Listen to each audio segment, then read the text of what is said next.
I'll throw this out to Mike again first. Can you explain and talk about the role of technology in simplifying compliance with evolving labor laws and regulations? We'll start off with Mike, and then we'll go over to Juancarlos.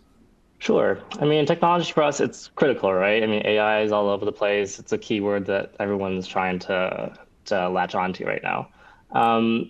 Although, I mean, I think our systems are maybe antiquated and are a little bit slower to adapt to all these new trends.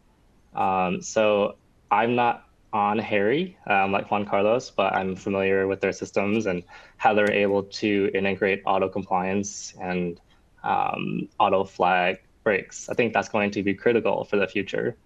I wish I had a system, I guess, future forward, I could see additional hardware going into the restaurant to help flag breaks or upcoming breaks.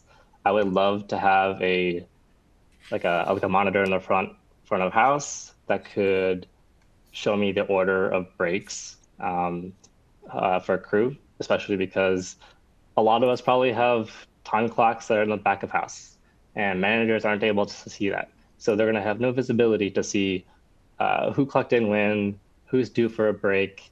And I know some systems right now, they do show you based on clock in time, who's supposed to have a break. I think one of the questions in the chat box talked about how do you schedule them?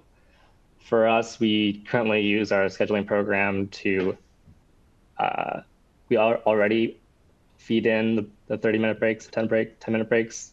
So managers are already aware. But in the future, I do see that being more automated to hopefully kind of auto ping you when someone is due for a break, because that is going to be incredibly expensive once this April 1st comes around. Yeah, great insights. Juancarlos, how about you? Like I said, I try to use these platforms I do the research on the platform to make sure that they're going to constantly be evolving and to keep my best interest. So like, for example, like our, these technologies we use is basically my hiring platform. So my hiring platform knows the regulations, or I've been informed the regulations, and they can keep it consistent as far as all my job ads, and creating a consistent environment where there's no way that somebody could say that I was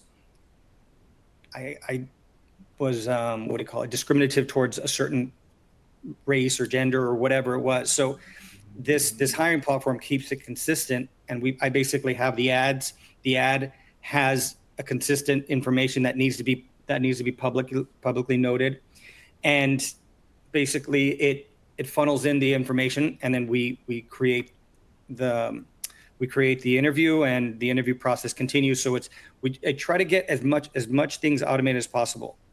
Again, for my onboarding, I use Harry, and Harry keeps me up to date with all my W-2s and I-9s. So I don't have to worry about, okay, something changed. So they automatically update my I-9s in my hiring platform, and that gets auto-filled. It has checks and balances.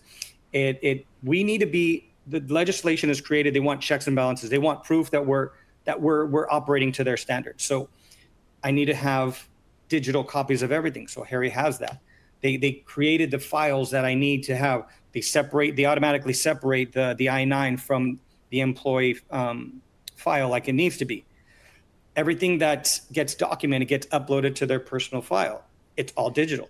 So I can access it whenever I want. Whenever I get an unemployment EDD case, I just search up the employee, I go to their profile, I print out everything that's relevant, any write-ups or anything like that. It's all there, and I have it in one place. And then I know that things that need to be updated, they're already in the know, and they're always changing it and then they're always changing it for their part of it. But if my attorney brings other stuff to my attention, then I basically go and change it as well. So certain onboarding documents, they're being audited every year by my attorney to make sure that all my onboarding documents have the correct information, my arbitration agreements, my team handbook. It's all in one place. It's all on their onboarding, and it has a digital signature.